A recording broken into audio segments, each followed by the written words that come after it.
Ito ay isa sa mga recipes na pwede niyong lutuin ngayong Pasko. Pasta naman tayo at ang gagawin natin ngayon ay no-bake macaroni. Napakasimple lang yan tignan pero kapag nasubukan nyo ay babalik-balikan nyo ang paggawa nito. Kaya di na rin natin patatagalin pa at mag-start na tayo.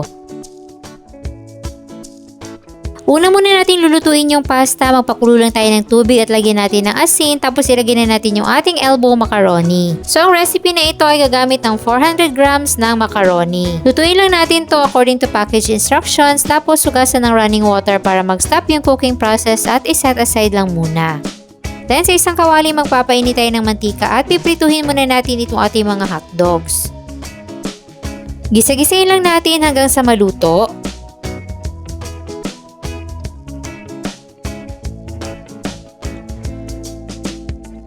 Tapos, hanguin lang muna natin at iset aside lang muna. Bawasan natin yung mantika at maglalagay tayo ng konting butter. Then, magigisa na tayo ng sibuyas, bawang,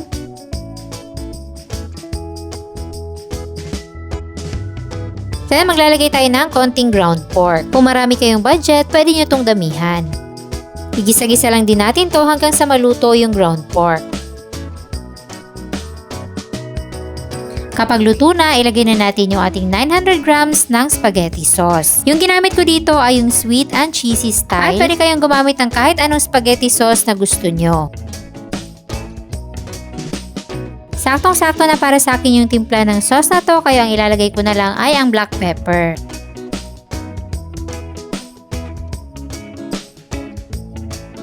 I-mix lang natin to at antayin na lang natin kumulo. At pwede na nating ilagay yung ating mga hotdogs. Lutuin muna natin mabuti yung ating sauce para hindi siya basta-bastang masira. Then, pwede na nating ilagay yung ating elbow macaroni. Halu-haluin lang natin itong mabuti hanggang sa makoat lahat ng ating sauce.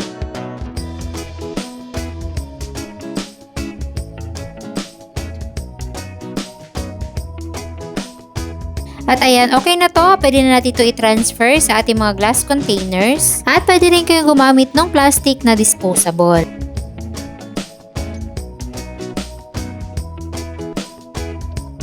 Then, set aside lang muna natin to at gagawa tayo ng ating cheesy sauce. Ito yung ilalagay natin sa ibabaw at gagamit tayo dito ng 1/2 cup ng butter. Kapag na-melt na, maglalagay tayo ng maliit na pack ng all-purpose cream. At isang malaking lata ng evaporated milk. I-mix-mix lang muna natin to. Then maglalagay na tayo dito ng 1 cup ng grated cheese. At dahil maalat na yung cheese, hindi na ako nagdagdag pa ng asin, nilagyan ko na lang ng black pepper. Kapag nag-start ng kumulo, maglalagay tayo ng cornstarch slurry para lumapot yung ating sauce. Halu-haluin at add more lang hanggang sa makuha nyo yung consistency na gusto nyo sa inyong sauce. Then, lagay na natin to sa ibabaw ng ating pasta.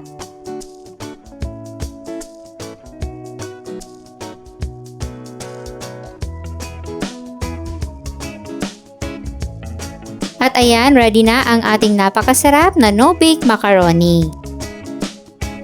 Kaya kung nalilito ka pa rin hanggang ngayon kung anong klaseng pasta ang lulutuin mo, subukan mo na to at sigurado akong magugustuhan to ng buong pamilya.